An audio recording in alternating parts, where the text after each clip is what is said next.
La vie n'est pas un long fleuve tranquille. Parfois, les bas sont plus nombreux que les hauts.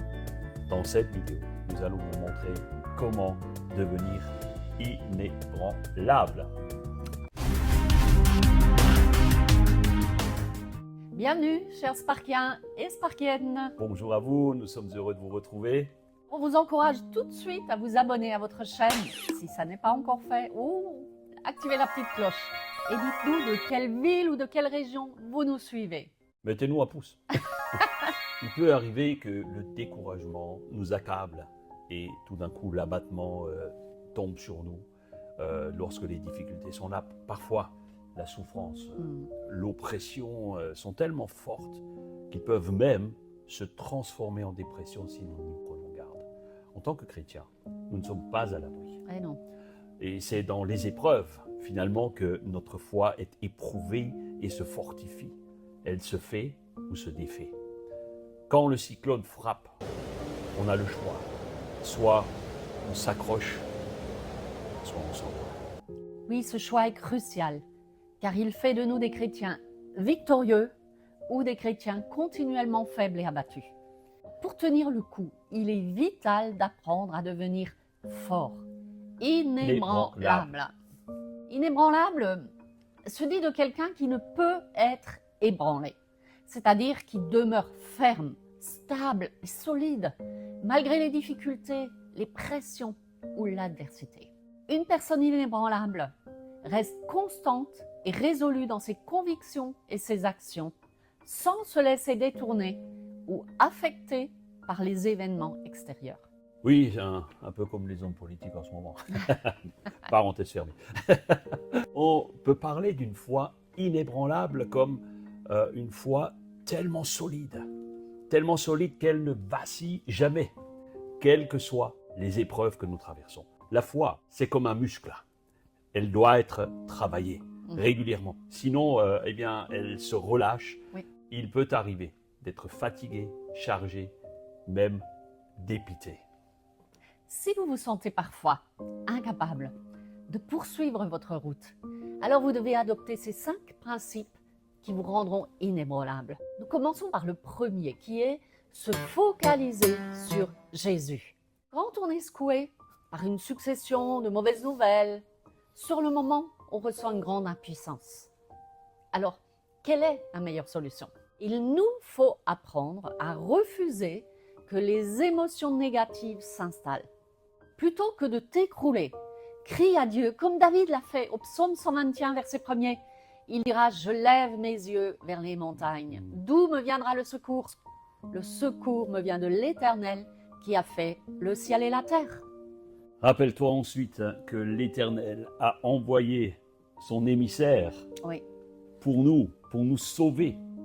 Et qu'il y a de la puissance, mes amis, dans le nom de Jésus. Amen. Le nom de Jésus, plus haut que tous les noms.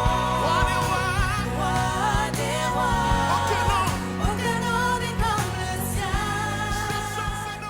Le nom de Jésus, pas comme une formule magique, mais en croyant que les paroles que Jésus a données à ses disciples sont vivantes.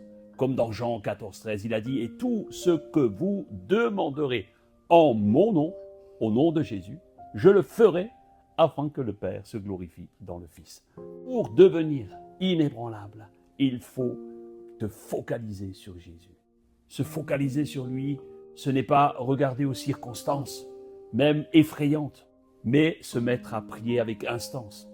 Se focaliser sur lui, ce n'est pas exposer ses problèmes à tout le monde, mais d'en parler à Dieu qui connaît le moyen de nous en débarrasser. Le deuxième principe pour devenir un chrétien inébranlable, c'est collaborer avec l'Esprit de Dieu. Il y a plusieurs manières de collaborer avec l'Esprit de Dieu. En étant à l'écoute de sa voix, en restant attentif et en laissant la tentation de jouer au Saint-Esprit junior finalement. On veut souvent aider Dieu à nous aider. Alors que Dieu attend qu'on le laisse agir et qu'on devienne ses collaborateurs. On ne peut collaborer avec l'Esprit qu'en prenant conscience que sans lui, on ne peut rien faire. Comme il est dit dans Jean 15, 5, Jésus dira, car sans moi, vous ne pouvez rien faire. On ne peut pas reprendre des forces tout seul. Parfois, le fardeau est trop lourd pour nous et on n'arrive pas à lutter contre plus grand, plus fort que nous. Il nous faut reconnaître notre besoin de lui en disant « Seigneur, j'ai tellement besoin de toi, aide-moi s'il te plaît, aide-moi aujourd'hui » pour devenir inébranlable. La collaboration avec le Saint-Esprit est inévitable et absolument nécessaire. Et il faut pour cela lui faire entière confiance. Rester connecté pour entendre sa voix et pour être réconforté quand le courage te manque empêchera le stress qui t'envahit de faire ses ravages. Nous savons que c'est bien souvent dans les épreuves que notre foi est fortifiée, que notre amour pour Dieu et notre attachement à sa parole est intensifié. Stéphanie Rieder dira « Pour être inébranlable, il faut avoir été ébranlé. » Nous n'avons pas à rester faibles, découragés et tentés de laisser tout tomber. Satan cherchera toujours à nous anéantir et nous empêcher d'entrer dans les merveilleux plans que Dieu a prévus pour nous. Les chrétiens inébranlables lui donnent plus de travail.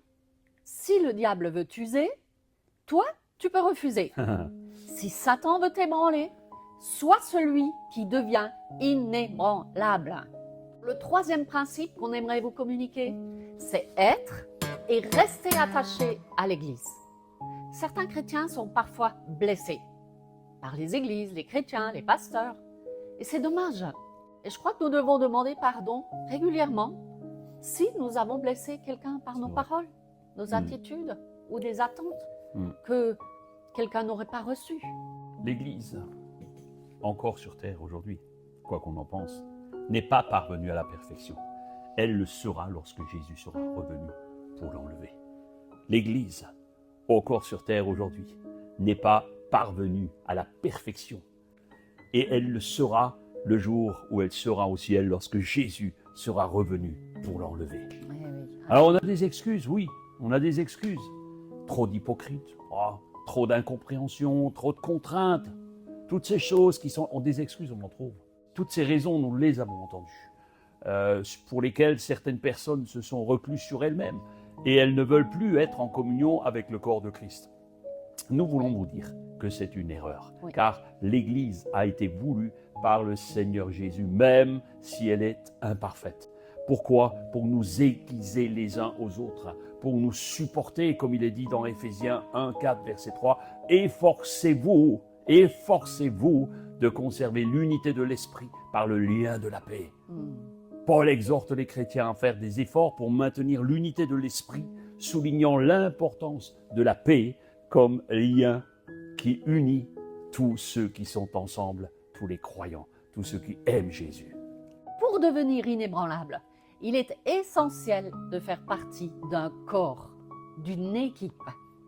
Pour avancer encore plus vite et devenir inébranlable, on vous encourage à participer à un groupe de croissance.